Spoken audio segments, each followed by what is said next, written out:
buscar en nuestras Biblias Mateo capítulo 2, versículos 1 al 12. Evangelio según San Mateo capítulo 2. Y centraremos la atención de nuestra exposición en los versículos 1 al 2. Mateo capítulo 2, versos 1 al 2. Cuando Jesús nació en Belén de Judea en días del rey Herodes, vinieron del oriente a Jerusalén unos magos diciendo: ¿Dónde está el rey de los judíos que ha nacido? Porque su estrella hemos visto en el oriente y venimos a adorarle. Oyendo esto, el rey Herodes se turbó y toda Jerusalén con él. Y convocados todos los principales sacerdotes y los escribas del pueblo, les preguntó dónde habría de nacer el Cristo. Ellos le dijeron: en Belén de Judea, porque así está escrito por el profeta: y tú, Belén, de la tierra de Judá, no eres la más pequeña entre los príncipes de Judá, porque de ti saldrá un guiador que apacentará a mi pueblo Israel. Entonces Herodes, llamando en secreto a los magos, indagó de ellos diligentemente el tiempo de la aparición de la estrella, y enviándolos a Belén dijo: id allá y averiguad con diligencia acerca del niño, y cuando le halléis, hacedmelo saber para que yo también vaya y le adore. Ellos, habiendo oído al rey, se fueron, y he aquí la estrella que habían visto en el oriente iba delante de ellos, hasta que llegando se detuvo donde estaba el niño, y al ver la estrella se regocijaron con muy grande gozo. Y al entrar en la casa, vieron al niño con su madre María, y postrándose lo adoraron, y abriendo sus tesoros le ofrecieron presentes: oro, incienso y mirra. Pero siendo avisados por revelación en sueños que no volviesen a Herodes, regresaron a tierra por otro camino. Vamos a orar. Señor, qué glorioso es saber que el Rey del universo tomó nuestra naturaleza para pagar nuestra deuda de pecado que teníamos con el Padre.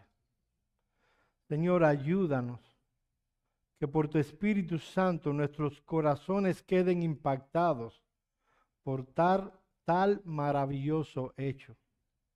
Habla, oh Señor, a nuestros corazones. Ten misericordia de aquellos que están entre nosotros en esta tarde y aún no se han sujetado al gobierno soberano del Rey del universo. En el nombre de Cristo oramos. Amén. Amén. En el año 1600, en una Inglaterra que vivía momentos de tensiones políticas y religiosas, nació un niño en el Palacio Real. Este niño, hijo de los reyes Jacobo I y Ana de Dinamarca, no era solo el que sería heredero al trono, sino que era una figura que se estaba esperando con anticipación. Se decía en los pasillos del palacio que este niño que nació traería consigo una nueva era para el reino de Inglaterra.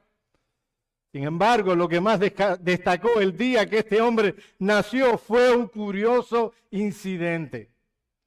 Durante su nacimiento, una tormenta feroz azotó el mar del norte y las aguas de los puertos cercanos se elevaron, inundando las costas de Escocia. La coincidencia de este fenómeno natural con la llegada de quien sería Carlos I de Inglaterra fue vista por muchos como un presagio de una señal que este sería un gran rey que resolvería los grandes problemas de Inglaterra. Carlos I de Inglaterra, nacido bajo esa extraña y dramática tormenta, definitivamente sería un monarca de los más significativos de la historia de Inglaterra, para mal.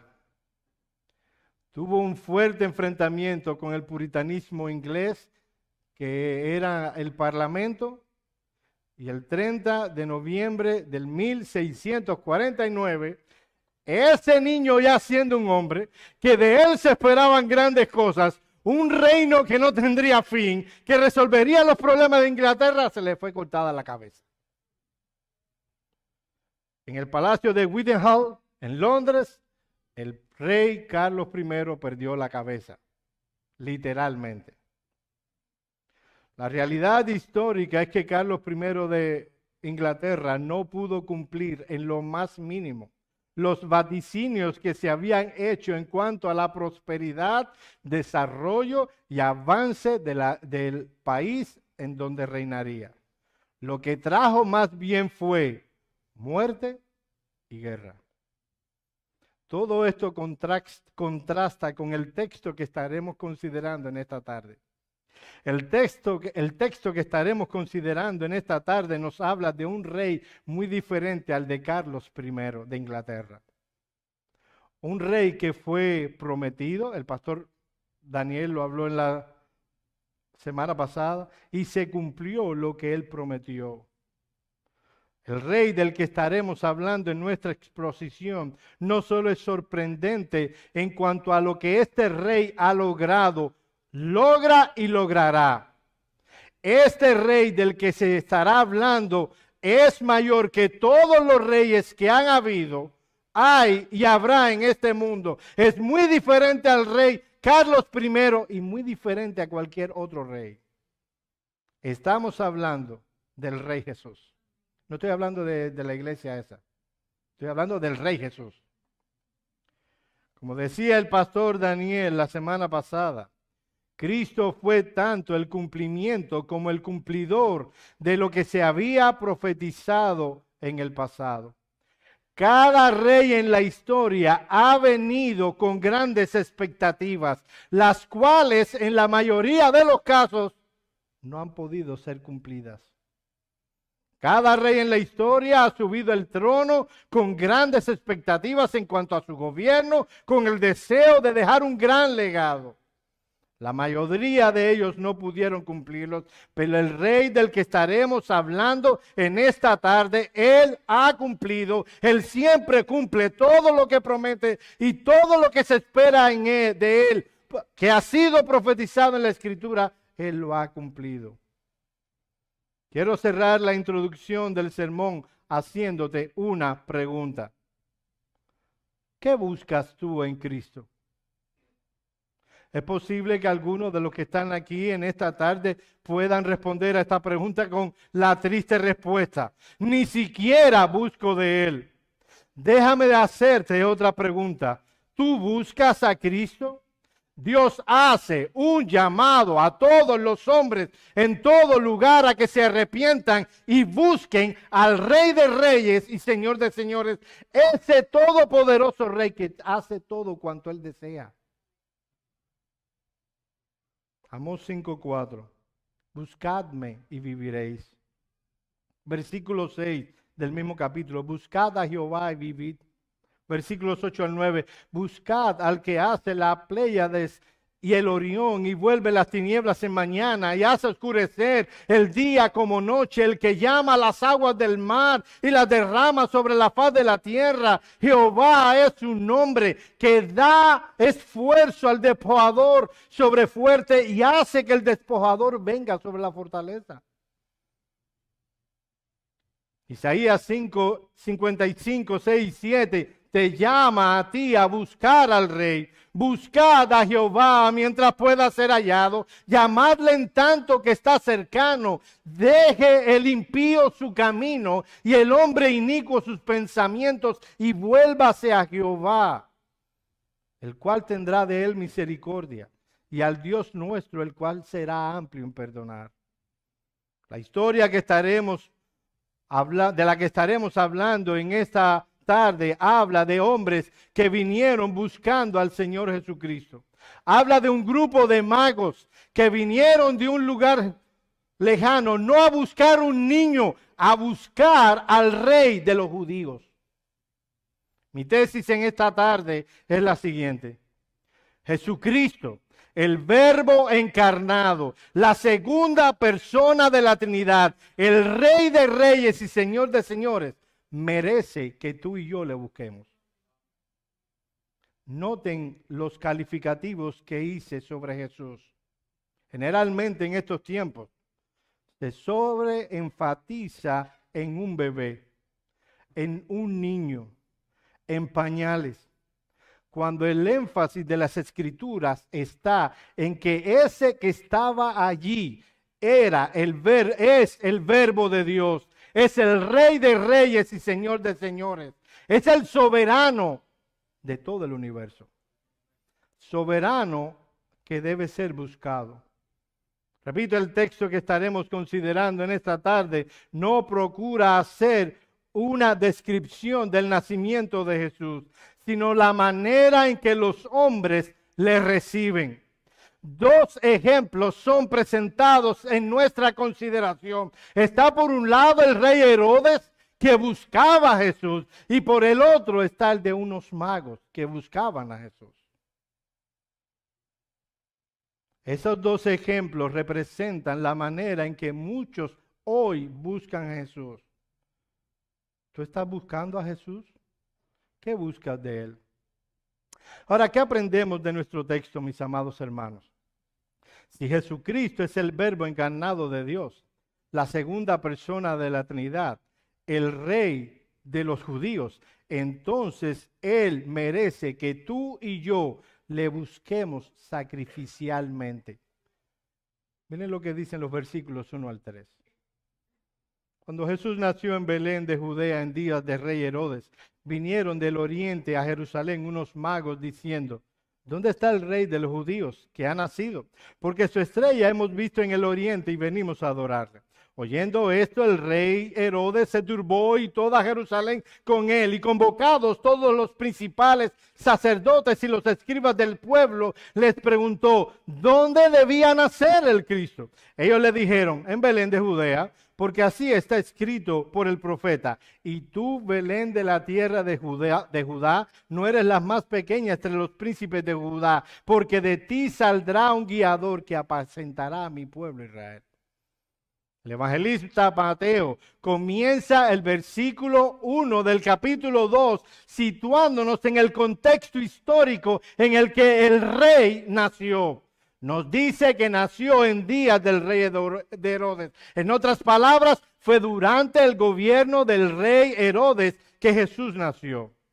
Se desconoce, mi amado hermano, cuánto tiempo transcurrió desde el nacimiento de Jesús, narrado en el capítulo 1, de manera sucinta, a los detalles específicos que el capítulo 2 está narrando. En cuanto a los magos y el rey Herodes, la realidad es que esos detalles no son relevantes. Más que un rey como Herodes, era el Dios encarnado el que se había humillado a tomar la naturaleza humana para salvar a pecadores. El nacimiento en sí, y aquí voy a hablar de historia, debe fecharse probablemente en el año 6 antes de Cristo. Una comparación entre los versículos 7 y 16 del capítulo 2 nos dice que probablemente hayan transcurrido al menos 2 años del momento en el que Jesús nació a los eventos que estamos narrando en esta tarde. El versículo 11 describe a José y María viviendo ahora en una casa, por lo que es evidente que se han dejado ya el alojamiento en el que había nacido Jesús en Lucas capítulo 2, versículo 7. Por otros materiales históricos, nosotros sabemos que el rey Herodes murió en el año 4 antes de Cristo, así que tiene que ser antes de eso, la fecha. Así que por eso creo que es el año 6 antes de Cristo. Recuerden que antes de Cristo se cuenta al revés. En el que probablemente nació el Señor Jesús, no en diciembre, probablemente en la primavera. El contexto por el cual lo celebramos ahora es una larga historia que no voy a hacer hoy, pero probablemente nació en primavera en el año 6 antes de Cristo. Ahora, se habla de unos magos. Por cierto, mis hermanos, mucha de lo que tenemos nosotros en mente en cuanto a la natividad, mucho de eso es pura tradición. Cuando se hablan de los magos, la representación es de camellos. No tenían esos, probablemente no la tenían por el lugar de donde vienen. No habían camellos donde ellos venían. Entonces, que toda esa representación es muy gráfica católico-romana. Está bien. ¿Quiénes eran estos magos que llegaron tranquilamente preguntando al rey de Herodes sobre el rey de los judíos? Bueno, el término griego magoi originalmente se refería a una casta sacerdotal de los persas babilonios, parte de eso se habla en la escuela dominical, y que manejaban los asuntos tanto religiosos como de sabiduría en el reino persa.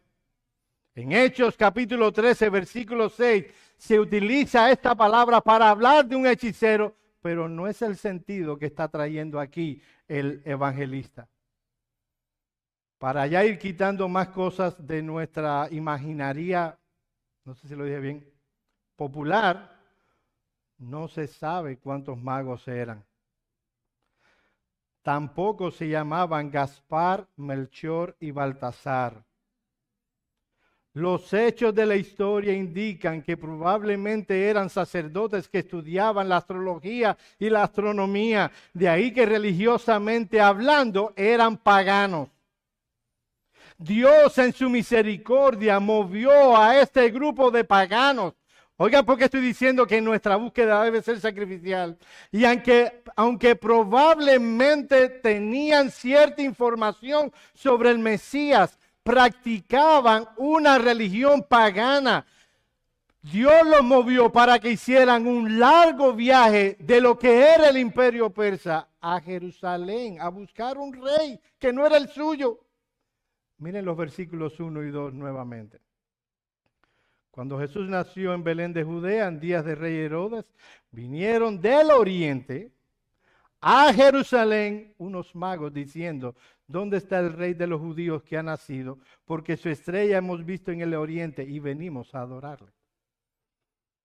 Dado que buscaban un rey, ¿a dónde irían? Si se sigue la lógica, al palacio de Herodes. Los magos estaban buscando la persona correcta en el lugar incorrecto. Así que pasan todo ese sacrificio y van a ver a Herodes. Estos magos fueron recibidos por el rey Herodes, lo que indica la importancia política de los magos. La pregunta de los magos a Herodes fue enfática: ¿dónde ha nacido el rey de los judíos?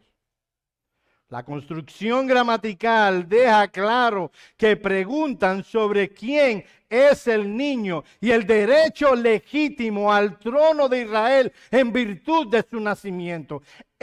La manera en que está escrito es solo ese es el verdadero rey de los judíos. Lo que encierra esta pregunta es: ¿dónde está el verdadero rey de Israel? Herodes no era judío. No merecía el trono. Herodes era idumeo. Fue impuesto como rey de Judea por los romanos. Así que Herodes, en esa pregunta, no vio a un bebé, vio un usurpador. A menudo se creía que una nueva estrella en el cielo anunciaba el nacimiento de una persona importante en la tierra y que brillaba esa estrella por esa razón. Así que la pregunta de los magos es una inferencia natural de la observación que habían hecho. La afirmación de estos paganos es que habían venido a adorar al niño Jesús porque él era el rey. Si Herodes fuera un verdadero devoto, como él aparentó en la historia, debería haberse alegrado con la noticia de los magos, pero eso no es lo que pasa. En cambio, ve a una nueva amenaza mortal. De hecho, mató a varios de sus hijos, mató a su esposa solo por paranoia. Así que imagínese usted que le digan: mira, hay un usurpador cerca. Miren el versículo 13, la manera en que reaccionó Herodes. Oyendo esto, el rey de Herodes se turbó y toda Jerusalén con él.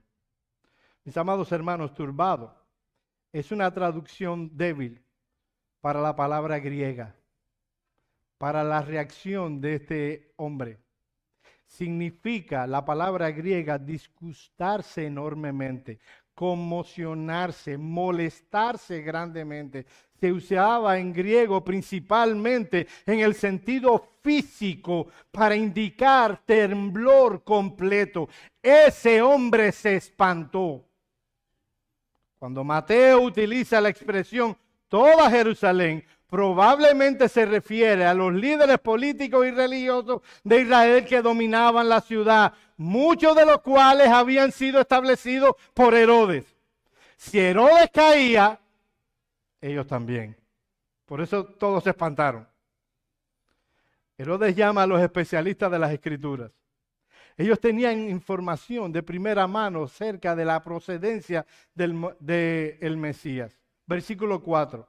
Y convocados todos los principales sacerdotes y los escribas del pueblo, les preguntó dónde había de nacer el Cristo.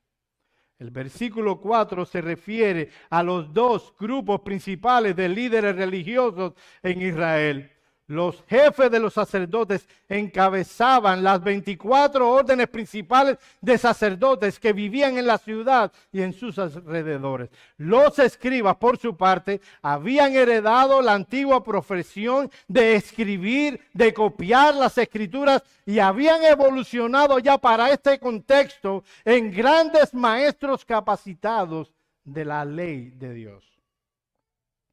El rey recién nacido ahora se equipara por los estudiosos como el Mesías, el rey de los judíos.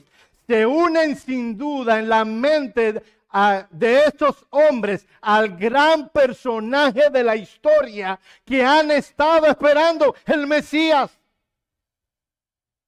Y uno puede ver cómo Herodes manifiesta un conocimiento muy limitado de la palabra de Dios. Lo que están haciendo estos escribas y sacerdotes al traer las escrituras es citando Miqueas 5:2. Noten la profecía que están trayendo estos escribas y de lo que habla del niño Jesús.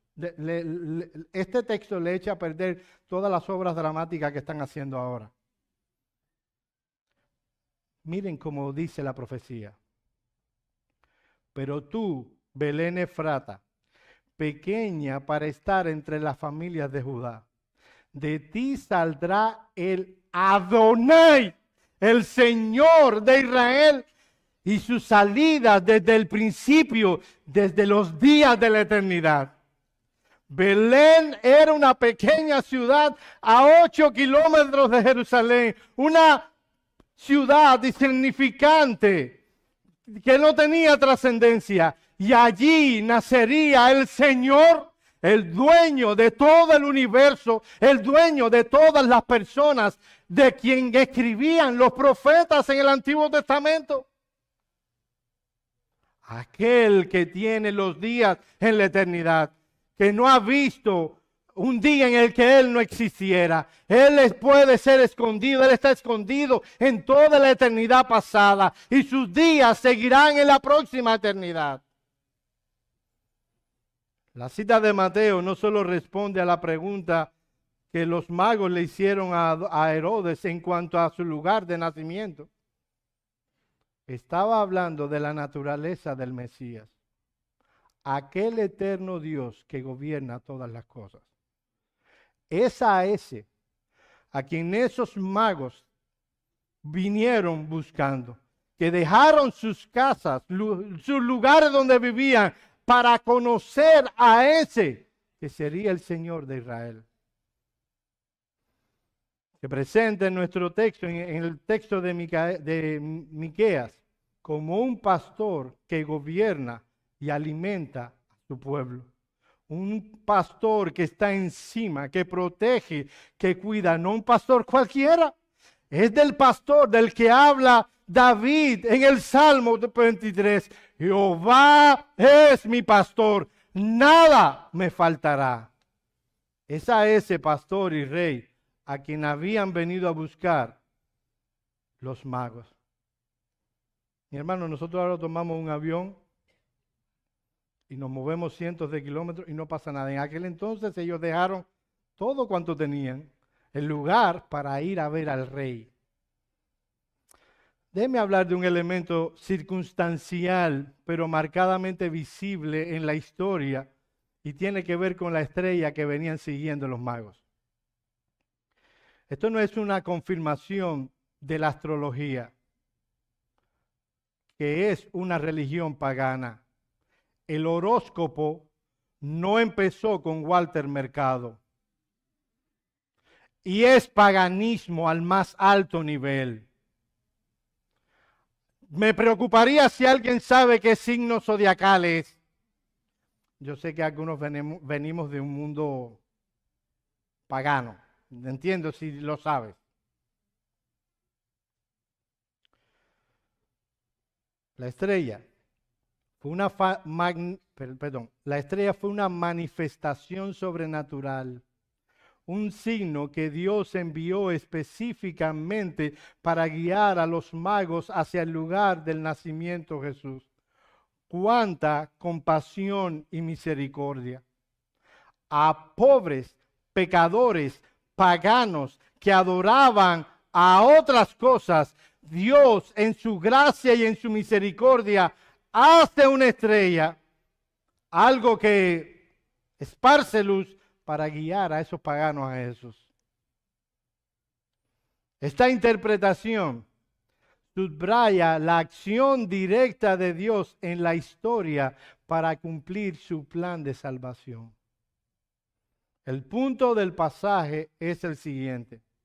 Ese niño que nació en Belén no era un niño cualquiera, era Adonai. Los magos no tenían todos los detalles de lo que este niño sería o haría.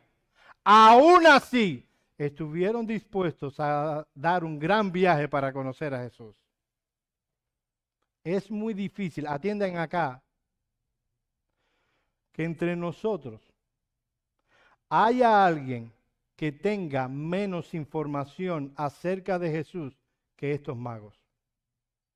Probablemente cualquiera de nuestros hijos podrían darle una clase de teología en cuanto a Jesús a estos magos. Los magos estuvieron dispuestos a dejar su tierra, su comodidad, hacer un largo viaje hasta Jerusalén para conocer a Jesús. El Señor Jesús merece que hagamos el más profundo de los sacrificios para conocerle. Pero tristemente, hay algunos aquí que han adoptado la posición de Herodes. Tratan a Jesús con desdén. Sus padres, amigos, familiares le hablan de Jesús. Pero para este grupo de personas, que hay algunos aquí, Jesús es solo un nombre, un hombre relevante de la historia. Un hombre que nació en Belén, en una ciudad que nadie conoce y que no están dispuestos a conocerle. Mi amigo que estás en esta mañana aquí, Jesús, que nació en Belén en tiempos del rey Herodes, es el Verbo encarnado. Es la segunda persona de la Trinidad. Es el Rey de Reyes y el Señor de Señores. Es el Adonai. Y Él merece que tú y yo hagamos cualquier sacrificio para conocerle. Ahora, eso no es lo único que nos habla nuestro texto. Si Jesús es la segunda persona de la Trinidad, si Jesús es el Verbo encarnado, si Jesús es el Rey de Reyes y el Señor de Señores, el Rey de los judíos, entonces Él merece que nosotros le busquemos, no solo sacrificialmente, sino diligentemente. Miren los versículos 4 al 8. Y convocados todos los principales sacerdotes y los escribas del pueblo, les preguntó dónde había de nacer el Cristo. Ellos le dijeron, en Belén de Judea. Porque así está escrito por el profeta: y tú, Belén, de la tierra de Judá, no eres la más pequeña entre los príncipes de Judá, porque de ti saldrá un guiador que apacentará a mi pueblo Israel. Entonces Herodes, llamando en secreto a los magos, indagó de ellos diligentemente el tiempo de la aparición de la estrella, y enviándolos a Belén dijo: id allá y averiguad con diligencia acerca del niño, y cuando le halléis, hacedmelo saber para que yo también vaya y le adore. En estos versículos aparece 2 veces la palabra diligentes. Uno en el versículo 7 y otro en el versículo 8. Miren cómo lo traduce la Biblia de las Américas. Entonces Herodes llamó a los magos en secreto y se cercioró con ellos el tiempo en que había aparecido la estrella, y enviándolos a Belén, dijo: id y buscad con diligencia al niño, y cuando lo encontréis, avisadme para que yo también vaya y le adore. El término utilizado por Mateo en griego para diligencia es akribó, y se traduce indagar, indagar diligentemente, inquirir. En el versículo 8 se traduce diligentemente. En ambos versículos es la misma palabra. Esta palabra, atiende acá, significa aprender cuidadosamente, indagar, inquirir con meticulosidad. Herodes tenía premura, urgencia, apremio, le exigía tener información rápida y diligente sobre el Señor Jesús. Ahora, mis hermanos, aunque la palabra diligencia proviene de la boca de Herodes, creo que el punto que estamos enfatizando aquí es apropiado para todo ser humano. Dado que Cristo es el Rey, el Adonai, todos deberían buscar de Él diligentemente. Lo usaremos en nuestro caso para hablar de la actitud correcta que debe tener una persona para con Jesús, aunque provenga de una persona perversa. El Espíritu Santo hizo esta insistencia por una muy buena razón. Mi amigo, déjame hacerte un llamado aquí. Pasan los días, las semanas, los meses y los años, y tú sigues tranquilo con tu pecado, con tu estado de pecado, con tu estado de separación de Dios y de Cristo, cuando lo que deberías hacer es buscar de Cristo diligentemente. La palabra habla de urgencia, habla de premura. En tu caso, buscar al Señor Jesucristo debería ser una diligencia, debería estar entre las primeras cosas que tú haces. Es importante. No obstante, puede ser que tengas en tu caso el interés de Herodes. En ese caso, el interés de Herodes no era adquirir conocimiento de la persona y de la obra de Jesús, con el propósito de tener una relación salvífica, cercana, íntima y espiritualmente profunda con Él. El interés de Herodes era diferente, era de tener a Cristo porque lo veía como una amenaza. Sin embargo, no elimina el hecho de que Jesús merece que le busquemos diligentemente. La conducta de Herodes es la correcta, aunque el propósito sea perverso. Permíteme, mi amigo, que estás en esta tarde aquí, hacerte una pregunta. ¿En qué sentido crees que se habla aquí de buscar a Dios, de buscar a Cristo? He hablado que Cristo merece que le busquemos. ¿En qué sentido estoy diciendo eso? Es verdad que Herodes estaba buscando información sobre Cristo y los magos estaban buscando literalmente a Jesús. Sin embargo, esta es una excelente ilustración de lo que debería hacer todo pecador: buscar diligentemente a Jesucristo. Cuando utilizo la palabra buscar, no lo uso en el sentido de buscar algo perdido. Cristo no está perdido, somos nosotros los perdidos. Cuando utilizo la expresión buscar a Cristo, estoy hablando, oye esto, de acercarnos con un compromiso hacia alguien que sabemos que está allí. Ahora tú te encuentras distanciado, separado, alienado de Cristo. Ahora hay una distancia entre el Señor, el Rey, el soberano y tú. La razón de esa distancia está en ti, está en tu pecado. Dice la Escritura lo siguiente: por cuanto todos pecaron, están destituidos de la gloria de Dios. Dado que tú, mi amigo, has pecado contra Dios, estás completamente separado de Él. Es menester, es importante que tomes todo lo que tienes a la mano y busques a Cristo. Necesitas de Cristo. Dios hoy es tu enemigo.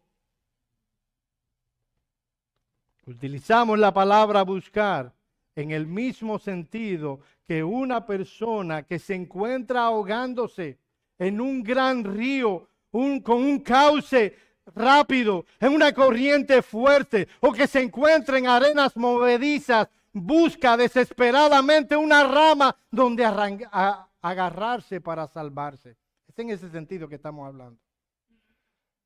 Vemos a ese hombre en arenas movedizas de la que te hablo. Ese río revuelto con una fuerte corriente que te arrastra y que te llevará a un acantilado profundo por causa de tu pecado. Tu pecado te ha alcanzado y te sientes triste y desolado y no sabes qué hacer. Estás buscando algo que te salve de esa situación. Quieres agarrarte de algo y no lo hayas. Tu pecado es demasiado grande para ti. No hay nada que te pueda salvar de esa situación. Hasta ahora has tratado de aferrarte a cosas como diversiones, pertenecer a un grupo de amigos, a hacer cosas divertidas, etcétera, con el fin de sentirte vivo. Pero lo que has hecho más bien ha sido agravar tu estado y tal corriente parece que no va a parar. Sigue arrastrándose al vacío, el infierno eterno. Y buscas algo que te pueda salvar de tu situación, algo que te saque de esa corriente. Nada lo hará, mi amigo. Debes diligentemente buscar a Jesucristo. Él es el único que puede sacarte de esa fuerte corriente, de ese río llamado pecado. Buscar diligentemente a Cristo significa confiar que solo Él puede salvarte de tu situación de pecado. Buscar diligentemente a Cristo es hacer lo mismo que hizo el rey David en el Salmo 27, versículos 7 y 8. Oye, oh Jehová, mi voz con que a ti clamo. Ten misericordia de mí y respóndeme. Mi corazón ha dicho de ti, buscad mi rostro, tu rostro buscaré, oh Jehová. La pregunta es, ¿por qué debemos diligentemente buscar a Cristo? Esta es la pregunta que está detrás de la encarnación. El Verbo de Dios, la segunda persona de la Trinidad, tomó la naturaleza humana, lo hizo para glorificar al Padre por medio de la salvación de pecadores que le despreciaban. El nacimiento de Cristo era imprescindible para que hubiera una cruz. No podemos salvarnos a nosotros mismos. Estamos esclavizados en nuestros delitos y pecados. Tiene que venir alguien y salvarnos de ese problema. Cristo tomó nuestra naturaleza para hacerlo. Era imprescindible que Cristo tomara la naturaleza humana y muriera en la cruz del Calvario.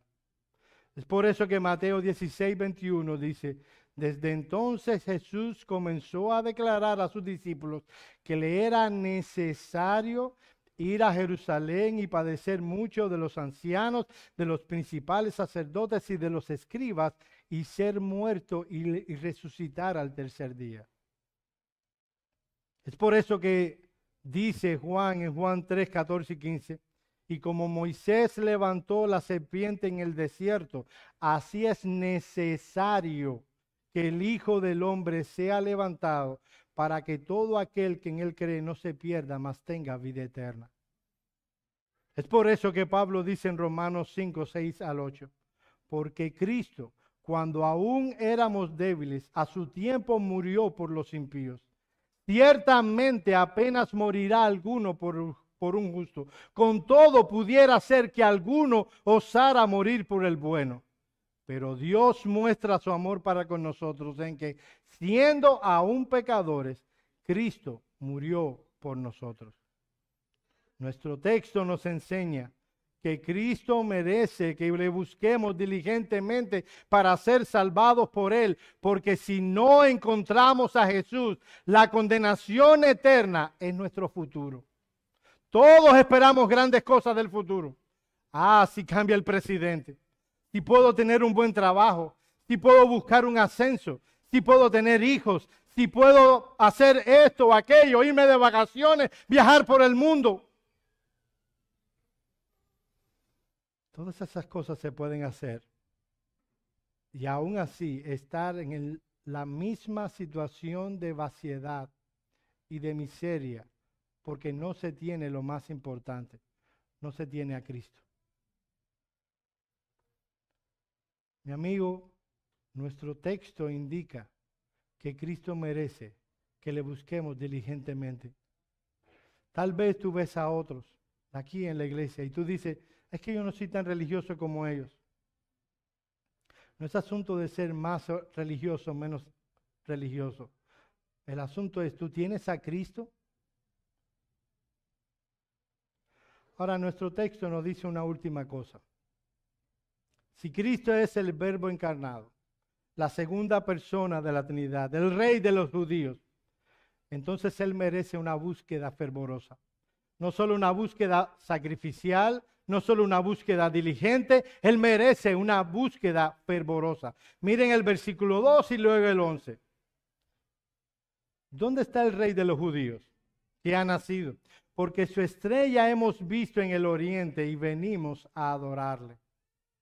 Y en el 11 dice, y al ver la estrella se regocijaron con muy grande gozo, y al entrar en la casa vieron al niño con su madre María, y postrándose lo adoraron, y abrieron sus tesoros y le ofrecieron presentes, oro, incienso y mirra.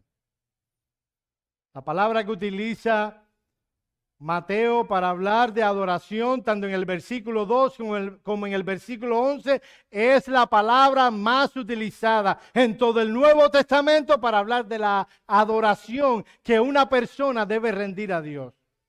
Es la palabra griega proskuneo. El significado de esta palabra es la siguiente: hacer reverencia, dar obediencia, está encerrada en la palabra. La palabra hablaba de humillación. No sé cuántos de ustedes tienen perros, pero hay algo característico de los perros que hacen con sus amos. Y es que uno pone su mano así y los perros le lamen la mano a su dueño. Bueno, déjenme decirle que esa era la palabra que usaban para ese acto en la antigua Grecia. Cuando un perro lamía la mano de su amo, usaban la palabra proskuneo. Hablaba de humillación, de rendición, de sujeción ante aquel que se reverenciaba o se adoraba. Aquel que obedecía a este otro porque era mayor que él.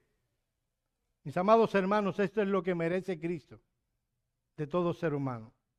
No solo de aquellos que son considerados religiosos.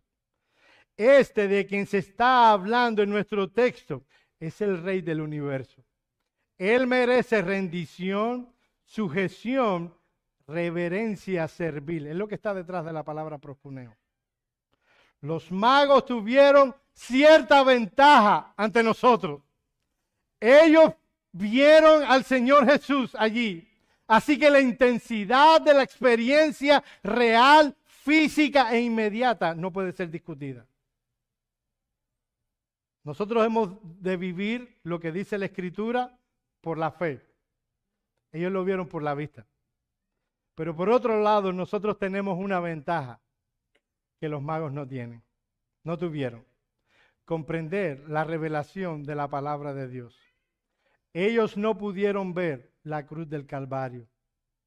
Ellos sabían que Dios estaba con ese niño. Una estrella fue creada para que le guiase ahí. Ellos sabían que este niño tendría gran relevancia. Ellos llegaron al palacio de Herodes, estuvieron con Herodes y no se postraron en adoración.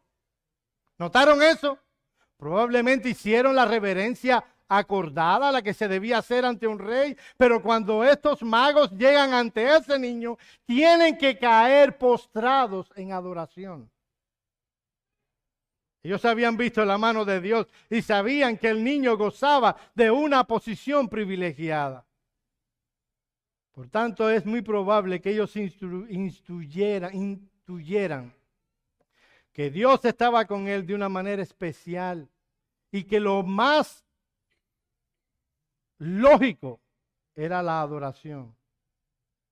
Ahora bien, mis amados hermanos, si ellos en ese caso lo hicieron ante Jesús, tú y yo que sabemos toda la historia, que sabemos que ese Jesús sanó ciegos, que libró a encarcelados por el diablo, que caminó sobre el mar, que calmó tormentas, que murió en la cruz del Calvario por pecadores, que resucitó al tercer día. ¿Cuál debe ser la respuesta que tú y yo debemos ofrecer a Cristo? Sabemos que el Hijo de María es el Hijo eterno de Dios. La adoración en el caso de los magos era el reconocimiento de que Dios de alguna manera estaba con ese niño. Nosotros tenemos la certeza de que ese es el Rey del universo. La adoración es la única respuesta adecuada del ser humano a la revelación de Dios. En un sentido general, es el ofrecimiento de culto a la deidad, el reconocimiento de que el Dios encarnado está para salvar a pecadores, que lo que debe mover a la adoración nuestra. Hoy se están haciendo hoy en estos días, muchas obras de Navidad, de lo que llaman obras de Navidad. Una hija del gallego, inclusive, cuando era bebé, la pusieron del niño Jesús, lo cual me parece una herejía total. No solo por la representación, era una niña. No se pudo haber sido más. Mis hermanos amados, ¿cómo representar en una obra de Navidad la profunda humillación que Dios estaba sufriendo cuando era un bebé? ¿Cómo se puede representar eso? ¿Cómo se puede representar que el Dios eterno tomara la naturaleza humana y fuera un bebé? El Dios que no depende de nada ni de nadie, ahora dependía de una mujer, de que le amamantara. ¿Cómo representar en una obra tal nivel de humillación de la divinidad? Y que quede más o menos ahí, que la gente pueda entender. Cuando se ven esas obras, lo que la gente dice, ay, o sea, se enfocan en el bebé. Si consiguen un bebé, he estado en otros lugares donde ponen un muñeco. La gente dice, ay, el niño Jesús. Hermanos, no hay nada de ay en esta historia. El Dios creador de los cielos y de la tierra tomó la naturaleza humana. En palabras de Filipenses capítulo 2, se hizo como un esclavo. Esa es la manera en que la Biblia presenta a ese niño. La divinidad representada en un esclavo que bajó hasta las partes más bajas de la tierra. Como dice Efesios, es de eso de lo que habla. Sin embargo, en el arte evangélico de nuestros días, todo lo que pueden provocar esas obras de Navidad es un ay. Qué lindo el bebé de Belén. Mis amados hermanos, la adoración que debemos presentar ante Cristo debe ser en coherencia con la obra de Cristo. Y por eso debemos hablar en los mismos términos que habla Dios. Predicar la palabra, predicar el evangelio, cantar himnos y no toda esa teatralidad. La segunda persona de la Trinidad tomó la naturaleza humana. ¡Qué humillación! ¿Sabes para qué? Para salvar a pecadores como tú y como yo.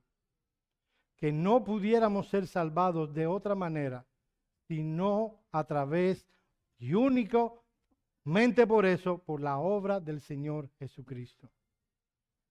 Cuando todo un Dios se humilla por nosotros, toma forma humana y se reviste de un cuerpo que le permita conocer por experiencia nuestra miseria, nuestra tristeza, nuestro dolor. ¿Quiénes somos tú y yo para quedarnos en pie?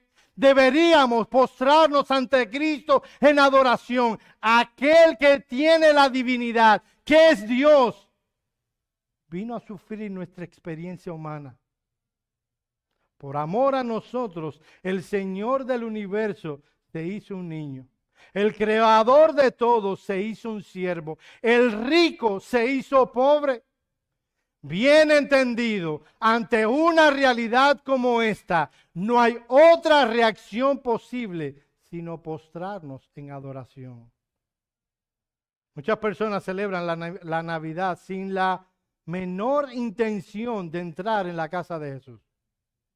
Prefieren quedarse afuera, con las estrellas y todos los demás símbolos. Jesús es el gran ausente de sus celebraciones.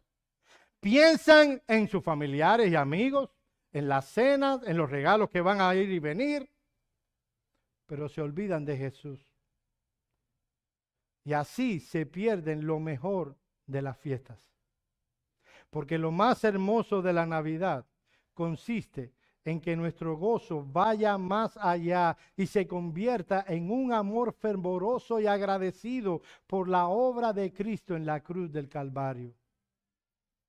Si alguna vez te has deleitado solo en las luces y en los arbolitos y Cristo ha quedado fuera, no has celebrado la Navidad. Ha sido una fiesta más. En conclusión, el Dios Trino, en la persona de Cristo, se encarnó para salvar a pecadores. ¿Qué deberíamos hacer tú y yo? Buscar sacrificialmente a Jesús, buscar fervorosamente a Jesús y buscar diligentemente a Jesús. Quiera Dios que todos y cada uno de los que están en esta tarde aquí puedan decir amén a esto que hemos dicho. Vamos a orar.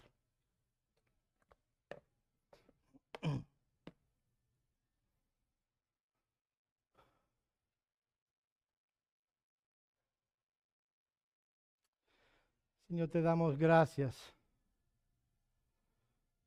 por la obra salvífica que no solo orquestaste en la eternidad pasada y la cumpliste en el tiempo, sino porque por tu misericordia tú nos has hecho partícipes de eso. Señor, nosotros no merecíamos tal prueba de amor, tal sacrificio por pecadores malvados y perversos como nosotros. Pecadores que todo cuanto hacían era buscar las cosas que le daban deleite a nosotros mismos.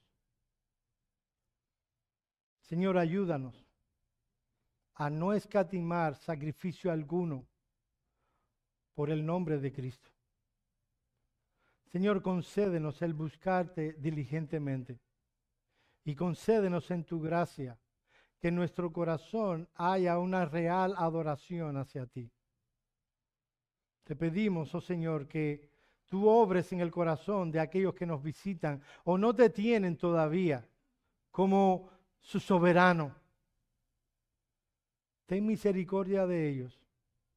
Mueve sus corazones, cambia sus corazones de piedra por un corazón de carne. Dales de tu salvación.